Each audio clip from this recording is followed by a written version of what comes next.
Israeli police say DNA tests they conducted have found that the body of an individual killed in an Israeli operation on Wednesday in Gaza was that of Hamas leader Yahya Sinwar. U.S. intelligence agencies scrambled this morning to update their assessments of who's likely to succeed him. Retired Lieutenant General Mark Hertling talked to CNN about the potential repercussions within Hamas. The political objective of Hamas has always been, and it's part of their charter, to destroy the Jewish state and to kill Jews. So when we're talking about a transfer of power in an organization that is based on terrorism, they're wanting to continue this. And Sinwar is now a martyr. He's going to be seen by fellow terrorists in this organization as someone who has died for the cause. So even though if there is a transfer of power to another potential leader, I still don't perceive that we're going to see any kind of action between Hamas and Israel that will extend the potential for a hostage deal or even a ceasefire. It may, I hope it does, but it probably won't. An independent panel of former law enforcement officials is calling for new leadership at the Secret Service. They reviewed the agency's security failures that led to the near assassination of former President Donald Trump at a rally in Pennsylvania this summer. And it's one of the most scathing reviews of the Secret Service to date. The panel lambasted the agency for its culture of, quote, do more with less, and their general lack of, quote, critical thinking. They also criticized the agency for failing to properly secure the rally site and address communication failures with local law enforcement about the shooters' movements and suspicious activities. The panel recommended that the agency shed some of its other responsibilities that aren't related to security, like its investigative work. Homeland Security Secretary Alejandro Mayorkas, who appointed the officials on the panel, says his department will consider its recommendations and has the, quote, utmost confidence in the Secret Service.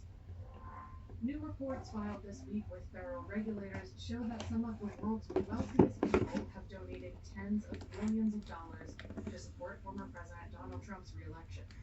CNN's David Wright breaks it down. We saw the first evidence of major political giving from Elon Musk, the world's richest person, who gave $75 million to a pro-Trump super PAC taking on some critical field work for the Trump campaign in key Democratic states.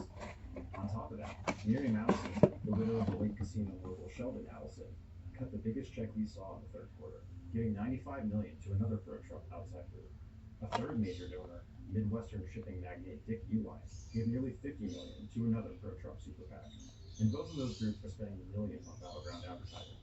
Kamala Harris has also benefited from outside support funded by some ultra-wealthy donors, including the former billionaire New York Mayor Michael Bloomberg and LinkedIn co-founder Reid Hoffman. But we'll see details on her outside support in the next filing deadline this weekend. If you've ever had to jump through hoops to cancel a subscription, and who hasn't, I've got some good news. The Federal Trade Commission has announced a new rule that requires companies to give consumers a way to opt out of a plan that's just as easy as the sign-up process. That includes everything from gym memberships to digital streaming and e-commerce to cable TV. So if you sign up for a service online, you should be able to click to cancel. And those who enrolled in person should have the option to cancel online or over the phone. The rule goes into effect in 180 days after it's published in the Federal Register. Coming up, New York triumphs in Minnesota. The New York Liberty are one win away from claiming the franchise's first WNBA title. The team beat the Minnesota Lynx in Game 3 of the finals last night, taking a 2-1 series lead. Star forward Sabrina Ionescu knocked down the game-winning three-pointer with the score tied at 77 and just over 2 seconds left on the clock. Ionescu struggled for most of the game, but wound up playing hero for the Liberty to complete the 15-point comeback. That's the third largest comeback in WNBA Finals history. She joked after the game that she didn't remember the final play, telling reporters, quote, I had to go look at the video really quickly to see how far I was.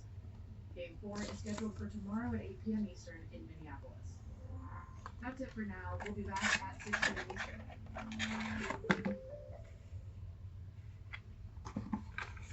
Don't let CNN's John King have all the fun. Experience the CNN Magic Wall on your mobile device. Get live results, expert insights, and an immersive election experience. Find it at cnn.com/magicwall or the CNN app today. There are no new items from CNN Political Briefing. There are no new items from Chasing Life.